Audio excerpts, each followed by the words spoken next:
नमस्कार दोस्तों, आप सभी देख रहे हैं प्लेनेट 4। दोस्तों, तालिबान को कंगाल करने का क्या है दुनिया का प्लान। तालिबान की तिजोरी हो गई है खाली। बीतता एक एक दिन तालिबान को आबादी के और नजदीक ले जा रहा है। अब एफएटीएफ ने चलाया है डंडा तालिबान पर। तालिबान की कंगाली का फायदा मिलेगा पंजशीर को। ना पैसा है, ना नीति है और ना ही नियत है। कैसे चलाएगा तालिबान अफगानिस्तान को। अब इस दौर की शुरुआत होने वाली है जब फूटी कौड़ी के लिए तालिबान दुनिया के सामने रोएगा।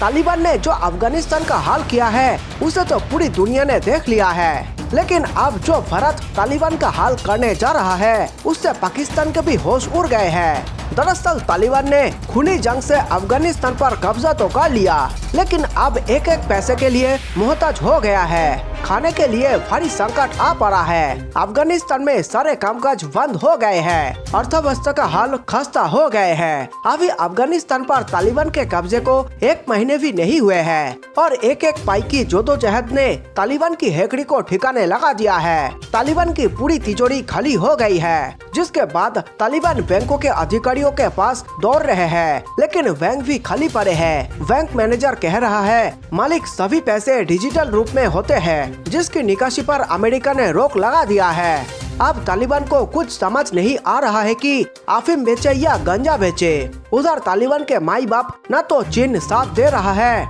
और न ही पाकिस्तान। अब अफगानिस्तान में ऐसा आलम हो गया है कि लोगों के पास खाने की चीजें तक घरों में नहीं बची है। जहां पर कभी ये बाजारें लगा करती थी, आज वहां लोग अपने घरों के सामान सोफे, गद्दे, टीवी, पंखे तक बेचने को मजबूर हो रहे हैं, लेकिन कोई खरीदार भी तो नहीं है। बेचे तो किसे बेचे, खरीदे तो कौन खरीदे। उधर अंतर्राष्ट्रीय संगठन भी तालिबान को पाई के लिए कंगाल करता जा रहा है। विश्व बैंक और IMF ने पहले ही अफगानिस्तान की संपत्ति सीज कर दी थी और अब एफएटीएफ ने दुनिया के देशों से अफगानिस्तान की मुद्रा पर रोक लगाने की अपील की है। आपको बता दें कि एफएटीएफ में 39 देश शामिल है, जिन्हें अब यह निर्देश दिया गया है कि वो तालिबान को कोई भी फंडिंग ना दे।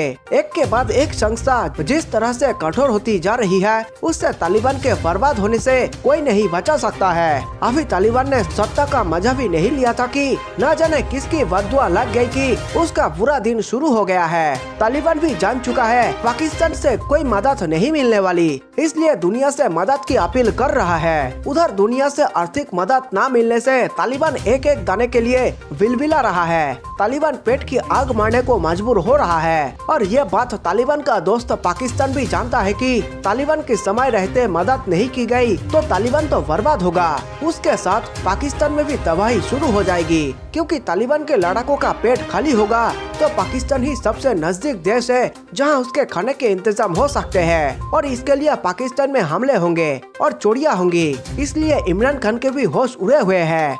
पाकिस्तान पहले ही चीन के सहारे जिंदा है, तो वो तालिबान की कैसे मदद करे। इमरान खान कह रहे हैं कि अफगानिस्तान 75% विदेशी पैसों पर निर्भर था, इसलिए तालिबान की जल्द से जल्द मदद की जानी चाहिए। उधर तालिबान को मान्यता देने के लिए दुनिया के देश अभी वेट एंड वॉच की स्थिति में है और जब तक मान्यता नहीं मिल जाती तब तक कोई भी आर्थिक सहायता नहीं मिलने वाली है। इसलिए हर एक गुजरता वक्त तालिबान को नर्क की ओर ले जा रहा है। तालिबान के पक्ष में चीन और पाकिस्तान है, लेकिन पाकिस्तान खुद ही कंगाल है। किसी तरह से इमरान देश चला रहे हैं और उधर चलाक चीन अमेरिका का जो अफगानिस्तान में हाल देख चुका है, वो अब अमेरिका की तरह अरबों रुपए नहीं लुटाना चाहता। तालिबान चीन और पाकिस्तान को अपने जय और वीरू मानता था, अब वही तालिबान को डूबने के लिए छोड़ते चले जा रहे हैं। तालिबान के हालात अब ये हो गया है कि उनके मंत्रियों के पास भी पैसे नहीं बचे हैं। अब वो समय दूर नहीं है जब इनके मंत्रियों को भी पेट भरने के लिए दूसरे देशों से भीख मांगने की नौबत आ सकती है। तालिबान का अंदर आलम यह है कि तालिबान लड़ाकों को देने के लिए पैसे नहीं बचे हैं और वो लोग अफगान लोगों के घरों में जाकर आटा चाल चावल की चोरी कर रहे हैं।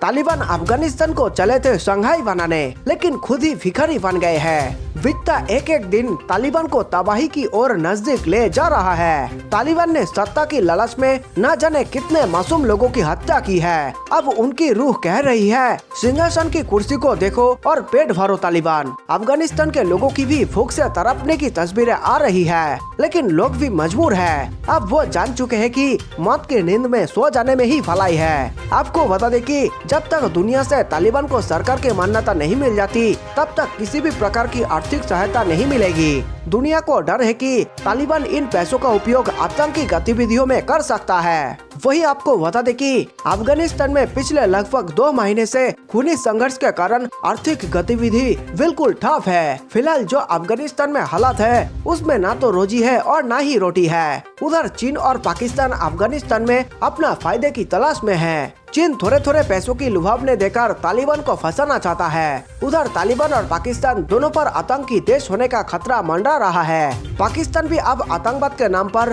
बेनकाब हो चुका है। अफगानिस्तान पर तालिबान के कब्जे के बाद पाकिस्तान ने तालिबान से खूब दोस्ती निभाई थी। पाकिस्तान को डर था कहीं तालिबान का भारत ना मदद कर दे, इसलिए पाकिस्तान ने बड़ी जल्दी में तालिबान से दोस्ती का हाथ मिला लिया, जो अब पाकिस्तान पर भारी पड़ने वाली है। दरअसल यूनाइटेड नेशन में पहले भी पाकिस्तान को बैन करने की बातें उठी थी। अब एक बार से पाकिस्तान का पंजशीर पर अटैक करने की वजह से अब यूरोपीय यूनियन में पाकिस्तान को बैन करने की आवाजें तेज हो गई है। एक तरफ इमरान खान दुनिया के मंच से तालिबान के लिए समर्थन जुटा रहा है। तालिबान का डमरू पूरी दुनिया में बजा रहे हैं और दुनिया के देशों की बैठक में आतंकवाद के नाम पर दुनिया के आंखों में धूल झोंक रहे हैं। आतंकवाद के खात्मे की बेसुरी बिन वजह रहे हैं, लेकिन उनके ही राष्ट्रीय सुरक्षा सलाहकार चिल्ला कर कह रहे हैं कि अफगानिस्तान में ISIS लौट आया, तहरीक-ए-तालिबान लौट आया है, अल-कायदा संगठन भी मौजूद है, ये सब मिलकर पाकिस्तान को राख कर देंगे। लेकिन उनके प्रधानमंत्री को न तो कुछ दिखाई दे रहा है और न ही कुछ सुनाई दे रहा है। पाकिस्तान के द्वारा भारत के खिलाफ इस्तेमाल करने के लिए बहुत से आतंकवाद गुटों को बनाया था, जिसमें से एक तहरीक-ए-तालिबान था। लेकिन अब तहरीक-ए-तालिबान पाकिस्तान के खिलाफ ही बागी हो गया है और पाकिस्तान के खिलाफ जहर उगलना शुरू कर दिया है। इमरान तहरीक-ए-तालिबान की पीठ पर खुजली करके सुला देना चाहता था, लेकिन आधी नींद में उठा तहरीक-ए-तालिबान सोने का नाम ही नहीं ले रहा है। दरअसल इमरान खान ने तहरीक-ए-तालिबान से कहा है कि वो सरेंडर कर दे और पाकिस्तान उन्हें माफ कर देगा। लेकिन उसके बाद जो तहरीक-ए-तालिबान की ओर से कहा गया उससे इमरान खान और आर्मी चीफ जनरल बाजवा के हाथ पांव फूल गए हैं। इमरान खान के इस पेशकश पर पहले तहरीक-ए-तालिबान ने इमरान के गाल पर एक चांटा लगाया और उसके बाद उसकी सहानुभूति उसके ही जेब में डाल दिया। तहरीक-ए-तालिबान ने कहा कि पाकिस्तान को अफगानिस्तान की तरह आजाद कराएंगे और पाकिस्तान की संसद पर तहरीक-ए-तालिबान का झंडा लहराएंगे। अब तो ये बात साफ हो गया है कि पंजशीर को तालिबान के कंगाली का खूब फायदा मिलने वाला है। कुछ दिन और दुनिया के देशों से तालिबान की आर्थिक सहायता नहीं मिलती तो तालिबान बर्बाद हो जाएगा और पंजशीर के शेर एक बार फिर से अफगानिस्तान में लौट आएंगे। इस खबर पर अपनी राय पूरे अधिकार के साथ जरूर बताएं और देश और दुनिया की बड़ी खबरों के लिए देखते रहिए प्लेनेट 4। और हाँ, ये खबर पसंद आई तो वीडियो को लाइक करें और चैनल को सब्सक्राइब करें। मिलते हैं एक नए वीडियो के साथ, तब तक के लिए स्वीकार करें हमारा नमस्कार।